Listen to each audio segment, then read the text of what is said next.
What's going on, everybody? Good afternoon. I know I'm a little bit late here with this one because this came out earlier this morning, but I was doing stuff. I had other videos going up, so I decided not to talk about it until now. But I do want to talk about it now because regardless of how anybody may feel about the Pro Bowl, regardless of how anyone may feel about individual accolades, this stuff does matter on some level, and it does affect the team. In some cases, it affects things like future salary cap hits. In some cases, it affects things like future contract negotiations.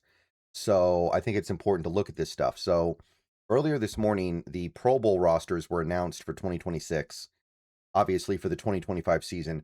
By the way, I don't know why they have to put the roster together now. There are still 2 weeks left. Like, I don't know why you wouldn't wait until the end of the season and then pick your Pro Bowl roster. Like, what if something crazy happens over the next 2 weeks? What if somebody like a Brock Purdy throws for 8 touchdowns in both games? Don't you want to allow for something like that to affect the roster?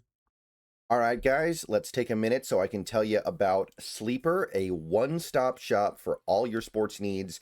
You can celebrate and chat on sports games in real time with other users. You can get the fastest scores, blazing fast sports news and sports alerts right at your fingertips. And of course, you can use Sleeper to play in fantasy leagues and win real money on picks contests. This is the way sports were meant to be enjoyed together. So download Sleeper today. Use promo code SBN to get up to a $100 match on your first deposit. And you can pair that with another promo they have right now where you can get a $20 entry free with no deposit required. So get both of those things going. Terms and conditions apply. See Sleeper's terms of use for details. Currently operational in over 25 states and growing. So check out Sleeper today, get to it, and go have some fun with sports this year. All right, so the Seattle Seahawks have 6 players on the Pro Bowl roster, which is tied for league lead with, I think, 2 other teams, actually. I think 2 other teams have 6 players on the roster. So Seattle did pretty well. Now, those 6 players are Sam Darnold, Jackson Smith and Jigba on offense. Then you have Leonard Williams, DeMarcus Lawrence, and Devin Witherspoon on defense. And then you have Rashid Shaheed on special teams. So pretty good representation here. A pretty good slice of some of the best players on this team. I don't mind this arrangement. I do think there are some things to talk about here, though. And there's one player here who surprises me, but there are several players not here that surprise me more. So looking at let's start with the offense here, because I do think, and I know that this is becoming a little bit questionable. I do think Sam Darnold should make the Pro Bowl, even though I know he hasn't played as well recently. But I do think that if you were to list out the quarterbacks in the conference, he is top 3. So I do agree with him making it. And obviously JSN should make it. He's one of the all-time slam dunks. I don't necessarily believe that any other offensive player on Seattle should make it, though, so I think that checks out. I know that Gray Zabel was doing very well in the fan vote for a little while, and I know that I think Robbie Oots was getting votes at one point, but to me, neither player is playing anywhere near well enough to make the Pro Bowl, so I got no objection with them not making it. And by the way, if you compare the roster to the Pro Bowl fan voting, you'll see that fan voting is actually a pretty small part of the picture when it comes to who makes the Pro Bowl and who doesn't, which is good. Now, let's go to the defense here. You've got Leonard Williams, definitely on board with that, definitely deserves it. DeMarcus Lawrence, which is definitely a fringe selection, but I'm down with it. I think he deserves it. I really like D-Law. I really like what he's done so far this year. Now, I can understand that people are going to put him up next to guys like Brian Burns, guys like Micah Parsons, who's now injured, and maybe that's part of the reason why this happened. Guys like Aiden Hutchinson, and they're going to reasonably say that, hey, those guys are all pretty clearly better and having better seasons than D-Law. But I think that DeMarcus Lawrence is doing some stuff kind of underneath the radar that is really valuable, like what he has done in terms of helping some of the younger players on this defense that I'm totally cool with him making the Pro Bowl, and I think that it's pretty appropriate. So, no objection there, even though I know that there's going to be a little bit of controversy. Now, I will admit that the Witherspoon thing is complicated. On the one hand, I think that on a per snap basis, Devin Witherspoon, excuse me, might be the best corner in the league. I think that going snap for snap, he's probably been the best corner in the league this year. His all-around game, his ability to cover, his ability to tackle, what he brings to this defense is immeasurable. But I'm kind of surprised he's here because he only played, I think, 10 games. He's missed 5 games, and that's a lot. Like, D-Law has missed, I believe, 2 games, basically. 2 games is whatever. 2 games shouldn't really make an impact.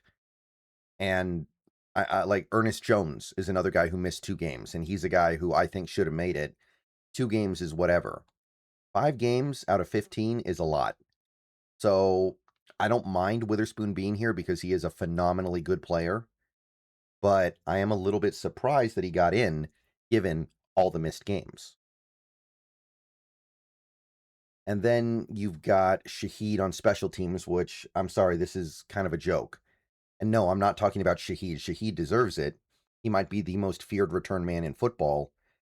But Jason Myers is by far the most productive kicker in the league. He's actually got an outside chance of breaking the all-time record for field goals made in one season.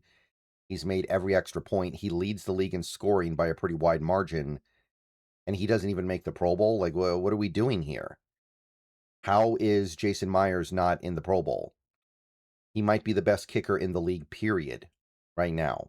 I know that there are a couple that are a little more accurate, but Myers' volume has been completely off the charts.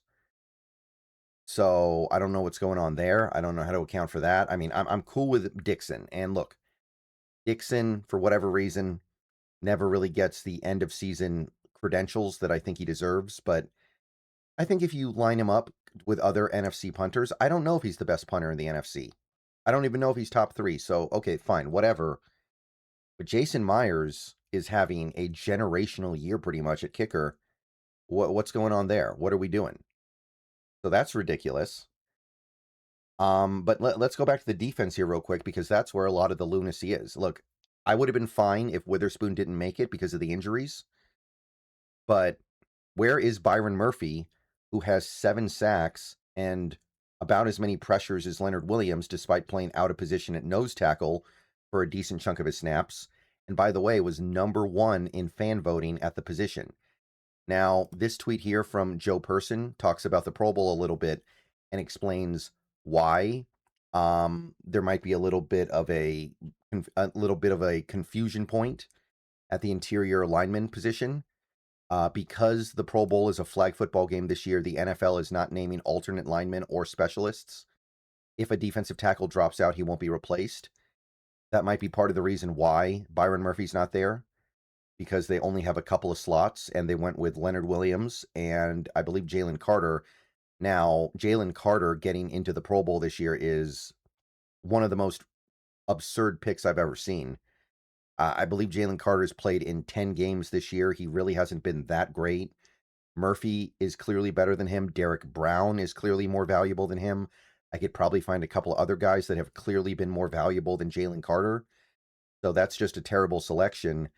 But I feel pretty strongly that even if Byron Murphy shouldn't make the Pro Bowl, then at the very least, the other guy should be Derek Brown and Murphy should be in third. That's like the worst case scenario. So I definitely don't agree with that. Don't understand where that comes from. Again, I want to talk about Ernest Jones. What's going on there? For some reason, people don't seem to understand how good he's been this year. He is not the tip of the spear, but he is the kind of key point of the league's best run defense by EPA. His coverage numbers have been really good, and he's got 5 interceptions. And by the way, this is a top 3 defense, and he's the green dot. Like, that guy's really good. I know he missed 2 games, but you can't tell me that he's not one of the best linebackers in the conference. If he wasn't, then how is this defense so good? Right? Like, for this defense to be as good as it is, They need to be having a little bit more going on here than just these three guys, especially when one of the three guys missed a third of the season so far. Again, Witherspoon missed 5 games, I believe, if I'm counting correctly. So I'm not really feeling that.